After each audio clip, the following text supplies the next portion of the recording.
Hey everyone, this is going to be a 3 vs 3 commentary on Twisted Treeline. I'm playing Garen, my teammates are Rammus and Ezreal, and we're playing against Dr. Mundo, Akali, and Misfortune. I really like this team composition we have with Rammus and Ezreal. The only downside is that we don't have any stun or anything like that, but it really doesn't matter in my opinion. It's a very strong team composition, and I recommend it for anyone who is playing Twisted Treeline and is interested in a good team composition. So here, I'm telling my teammates to follow because a lot of the times people will try to gank someone when they try and run top. So not only do I want them to follow me as bodyguards, I also think that we could get the better of the team fight. So if they are there trying to gank me, what will happen is that we should be able to get the better of it. So sure enough, they are there and they try and gank us, and it works out. Keep your eye on Rammus here. Right now, he goes and chases top there and chases Akali. Now he gets the kill, but then what this ends up happening is that I end up really low and Ezreal ends up getting killed. So tell me what you guys think of that. Do you think he was right in chasing? My personal belief is that it's never right to chase in a team fight, because especially when you're at full HP like Rammus was, just from experience it's taught me that if you chase, it's usually a disadvantage.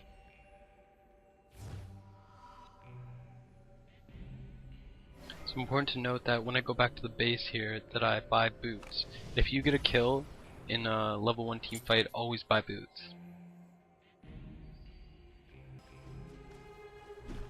So I've just been laning top and nothing interesting has been happening. And I've talked about the strategy I use in another video of mine. And basically, if I'm against an opponent that doesn't want to initiate against me, I pretend like I'm going bottom to gank, and then I just sit in this brush here. And it's very successful. You can see here that Mundo falls for it and runs in.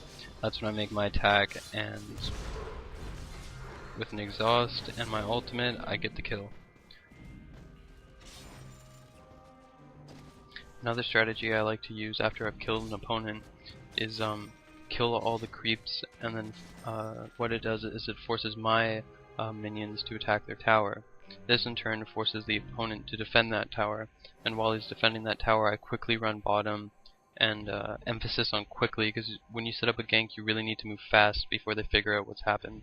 Now unfortunately Akali, just by sheer luck, spots me and it gives away my gank. So at this point I know that Dr. Mundo is going to come down, but I still like our chances.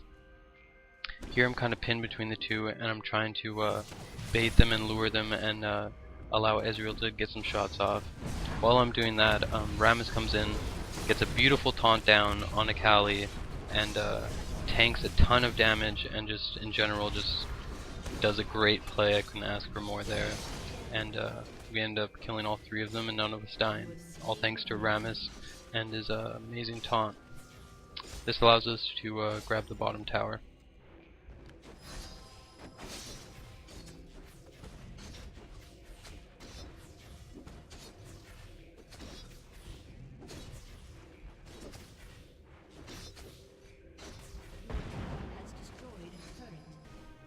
Here I noticed that both my teammates want to set up a gank, so I go to join them. It's important to note that I didn't go top once I spawned, and that's because sometimes it's just a good idea to go to where your teammates are, especially when it gets later into the game.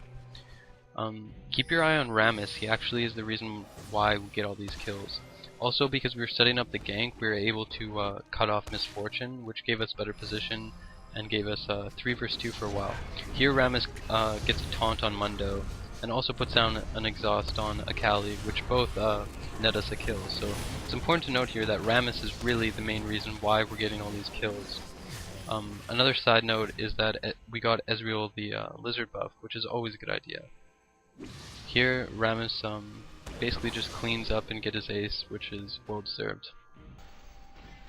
Here I had to slow down this part of the video in order for you guys to fully see what happens in this team fight. Watch Rammus. His health gets way too low, and then he stops focusing the dragon. This was one of his only mistakes in the game. So here the enemy team goes to gank, and Rammus loses focus. This gives the enemy team the dragon buff. On top of that, he runs in and initiates when he's already so low on HP. On top of that, I miss my ultimate, which should have been an easy kill on Dr. Mundo. And as we're attacking here, Ezreal has no mana, so Ezreal had no way of escaping, and then this causes Ezreal to die. My exhaust finally comes up, and I try and use it not only to save myself, but also to kill them. Here it's important to note that with the new update, I become slowed, and with Akali having the lizard buff, I became slowed and couldn't catch up to Dr. Mundo and get the kill. So here I actually do make a mistake. I should have stayed in the brush and used the cover of the brush, but instead I run out and chase while I'm slowed. That was really a mistake on my part and ended up causing me to die.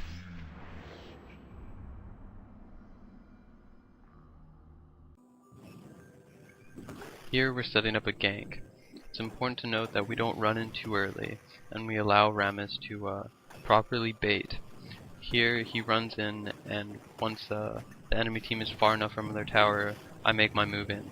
I immediately go to focus Akali because my silence on her will basically render her useless, because she won't be able to stealth and get away. Now, the mistake that Miss Fortune and Dr. Mundo make is that they really should have just ran away immediately, but instead they stayed. This ends up in both their death and 0 deaths for us.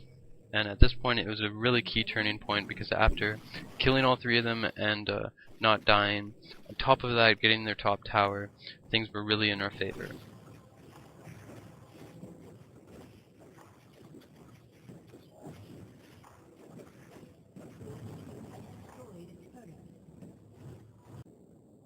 Here it's becoming later into the game.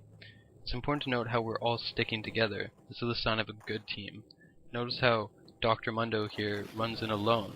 Notice how that Miss Fortune is nowhere to be found, and Akali really isn't that close to him. She does end up trying to save him, but for the most part she was pretty much useless and wasn't that close to him.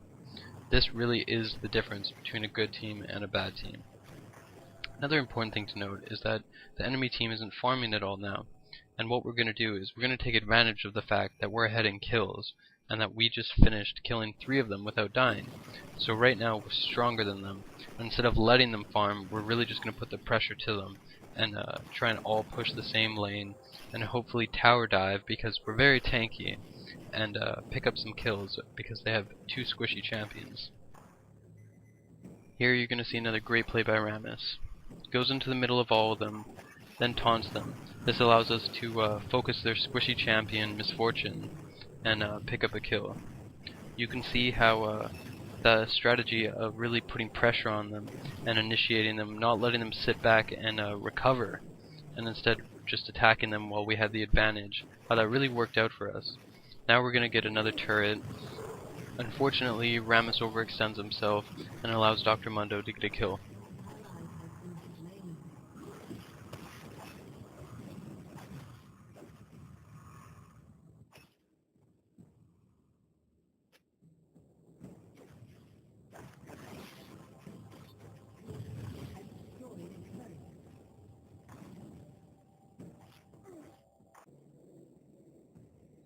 What you're going to see here is the difference between a good tank and a bad tank. Try and keep your eye on Rammus, and try and keep your eye on the opposing team's Dr. Mundo. What you're going to see is Rammus run in fearlessly and put his life on the line, and try and take all the damage. Now, Dr. Mundo at this point should have realized that with one of his teammates down, which is the main DPS, and another teammate of his pretty much already dead, he really shouldn't have initiated. He shouldn't have run in there. He's a tank. He isn't a DPS.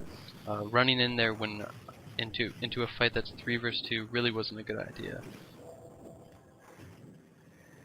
Luckily for Dr. Mundo, there's a surrender option, and that's GG. So I hope you guys enjoyed the video, and tell me what you guys thought in the comments.